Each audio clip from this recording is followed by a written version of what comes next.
नमस्कार, आप सभी का स्वागत है बाबा जी स्टडी डेली जीएस क्लास में। जैसे कि आप सभी को लास्ट क्लास में बताया गया था, जो भी स्टूडेंट्स इस क्लास में सभी क्वेश्चंस के आंसर देगा उसके स्टूडेंट्स का नाम नेक्स्ट क्लास में क्लास के लास्ट में बताए जाएंगे। और लास्ट क्लास में केवल एक स्टूडेंट जितेंद्र ने कुछ क्वेश्चंस का आंसर दिए थे, इसलिए उसका नाम क्लास के आज की क्लास में पहले बताया जा रहा है। इस क्लास में आपसे उम्मीद है आप इस क्लास में सभी क्वेश्चंस का आंसर देंगे, जिससे कि नेक्स्ट क्लास में आपका भी नाम हो।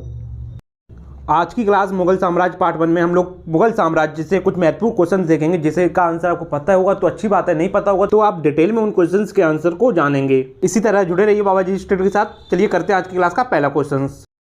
मुगल साम्राज्य का पहला क्वेश्चन है, भारत का प्रथम मुगल शासक था। अगर आपको इसका आंसर पता है तो अपना आंसर कमेंट्स में जरूर दें, नहीं पता है तो जान लीजिए। देखिए, भारत का प्रथम मुगल शासक बाबर था। बाबर क्यों था? देखिए, 1526 ईस्वी में बाबर और इब्राहिम लोदी के बीच पानीपत का पहला युद्ध हुआ था, जिसमें बाबर की जीत हुई और दिल्ली में मुगल साम्राज्य की नींव रखी।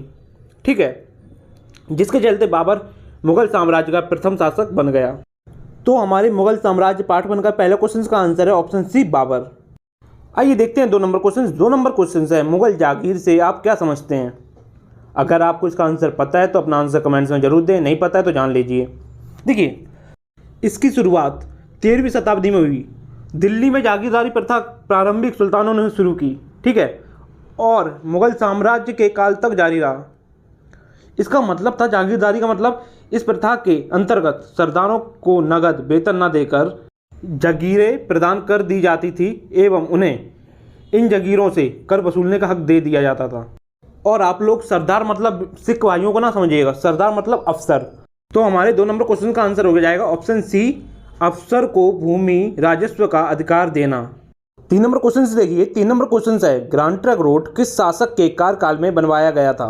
अगर आपको इसका आंसर पता है तो अपना आंसर जरूर कमेंट्स में दें, नहीं पता है तो जान लीजिए डिटेल में। देखिए, ग्रांड ट्रंक रोड का निर्माण शेरशाह सूरी ने 1542 ईस्वी में करवाया था। ठीक है, और इस सड़क को पहले सड़क ए आजम या बादशाही सड़क के नाम से जाना जाता था, जिसे आज हम लोग ग्रांड ट्रंक रोड के नाम से जानते हैं। तो हमारा आंसर हो जाएगा ऑप्शन ए, शेरशाह सूरी। देखिए, 4 नंबर क्वेश्चन है, ग्रांड ट्रंक रोड किसने बनवाया था? इसको डिटेल में आपको पहले बता चुका हूँ। इसका आंसर आपको पता है तो अपना आंसर कमेंट्स में जरूर दें, नहीं पता है तो जान लीजिए। देखिए, मैंने क्या बताया आपको, grand trunk road Sher Shah Suri ने 1542 ईस्वी में बनवाया था अपने शासनकाल में। ठीक है, तो हमारे इस क्वेश्चन का आंसर होगा शेरशाह सूरी, ऑप्शन सी, शेरशाह सूरी। आइए देखिए 5 नंबर क्वेश्चन। 5 नंबर क्वेश्चन है, बाबर की मृत्यु कहाँ हुई थी? अगर आपको इसका आंसर पता है तो अपना आंसर जरूर कमेंट्स में दें, नहीं पता है तो जान लीजिए डिटेल में। देखिए, बाबर की मृत्यु 1530 ईस्वी में आगरा में हुई थी। ठीक है, सबसे पहले बाबर को आराम बाग में दफनाया गया था और बाबर की इच्छा थी, अंतिम इच्छा थी, उसे मरने के बाद काबुल अफगानिस्तान में दफनाया जाए। तो हमारे 5 नंबर क्वेश्चन का आंसर होगा, बाबर की मृत्यु कहाँ हुई थी? ऑप्शन ए, आगरा में।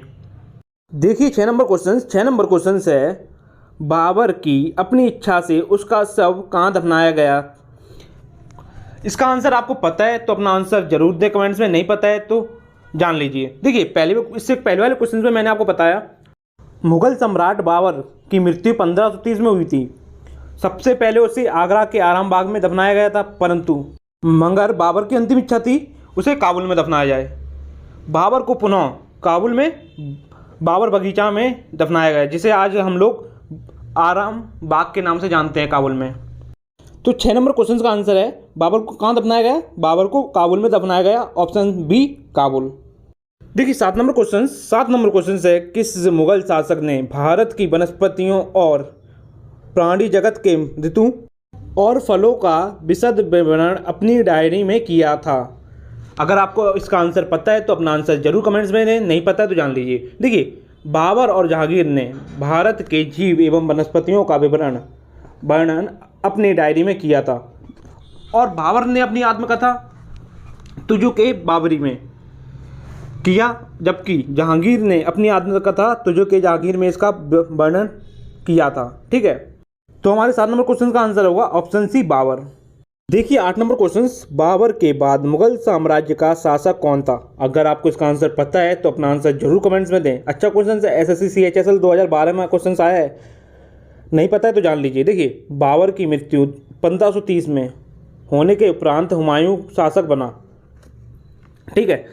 इस हुमायूं ने 1530 से 1540 और 1555 से 1556 तक शासक किया। ठीक है, तो 8 नंबर क्वेश्चन का आंसर होगा हुमायूं, ऑप्शन सी।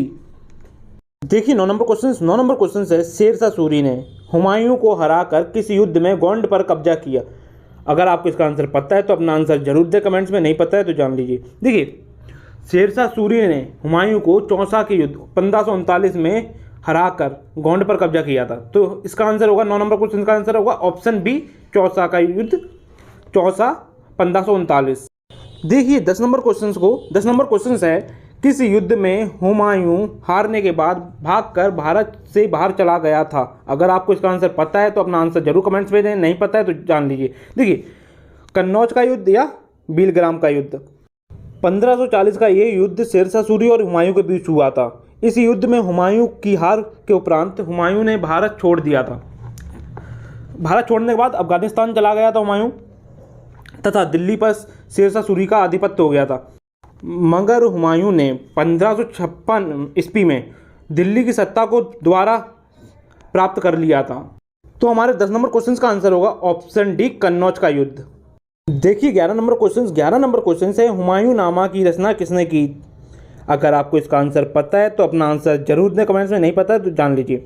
देखिए हुमायूं नामा की रचना हुमायूं की बहन गुलबदन बेगम ने की थी। यह पुस्तक 2 भागों में विभाजित थी।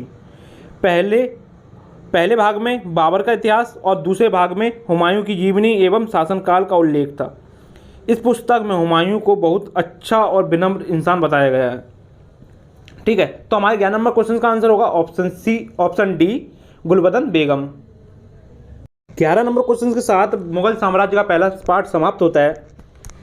और अगर आपको क्लास अच्छी लगी तो लाइक एंड शेयर जरूर करें। जो न्यू स्टूडेंट्स है बाबाजी स्टडी को सब्सक्राइब करने के साथ साथ बेल आइकन पर क्लिक जरूर करें, जिससे कि हर क्लास का नोटिफिकेशन आपको प्रॉपर मिलता रहे।